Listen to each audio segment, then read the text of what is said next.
Om Swastiastu, salam Dharma.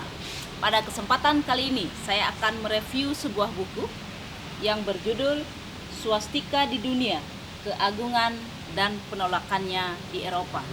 Buku ini ditulis oleh seorang anak muda, Ninyoman Ayuniki Avalokiteswari M. Han, Magister Pertahanan. Bapak dan Ibu sekalian, jika kita dilihat dari gambarnya, ini sangat luar biasa, di mana terdapat simbol swastika yang diikat dengan omkara. Keduanya merupakan simbol yang sangat penting dalam Hindu.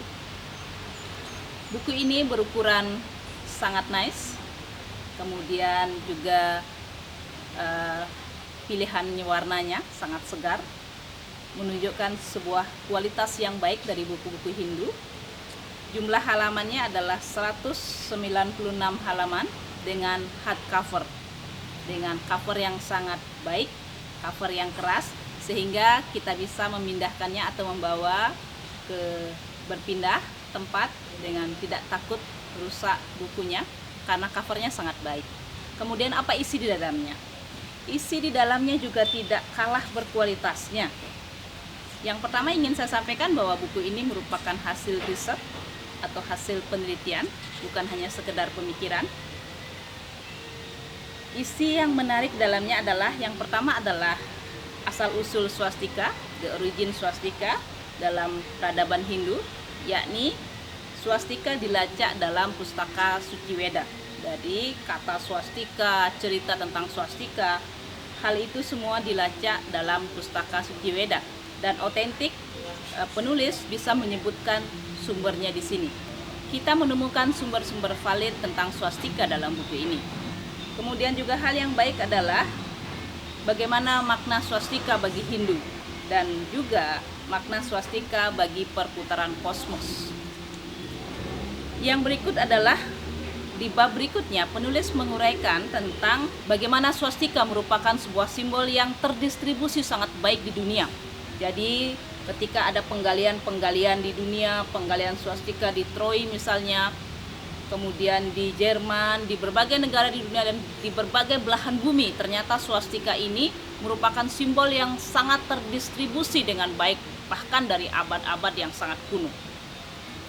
Kemudian, menarik lainnya adalah bab berikutnya adalah swastika di Nusantara. Bagaimana swastika ini sudah digunakan dan sudah dipakai pada kerajaan-kerajaan awal Hindu di Nusantara, bahkan di Southeast Asia. Swastika ditemukan dalam berbagai prasasti, manuskrip, dan juga dalam berbagai cerita-cerita yang menjadi legenda di Nusantara.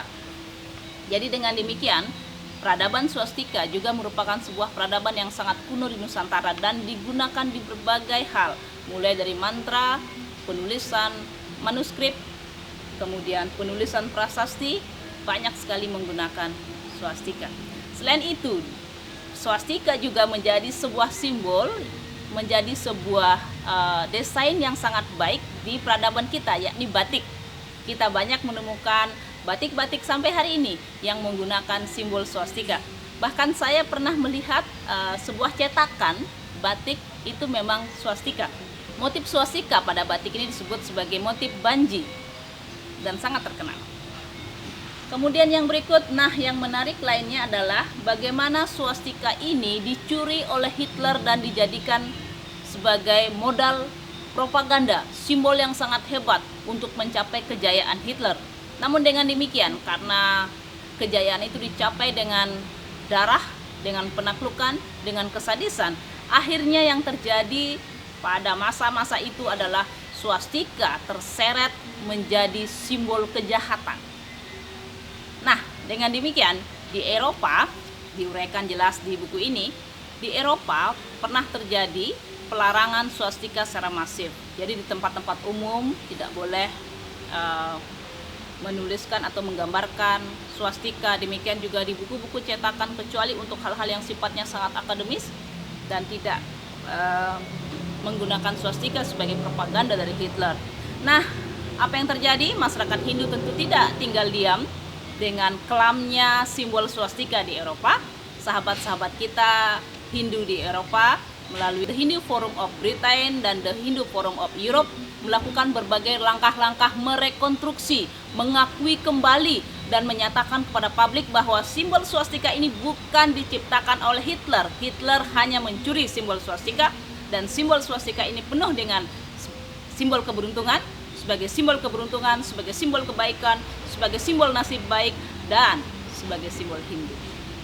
Nah, upaya-upaya itu belakangan sudah menunjukkan hasil, sehingga masyarakat yang menjadi korban Nazi yang sangat fobia terhadap simbol swastika akhirnya sedikit demi sedikit dapat memahami bagaimana swastika hanya dicuri oleh Hitler, digunakan untuk propaganda kejayaannya, untuk membangkitkan semangatnya Hitler dan pasukannya, dan tentu kejayaan itu digunakan atau kejayaan itu dicapai dengan darah, sehingga simbol ini pun menjadi simbol yang berdarah.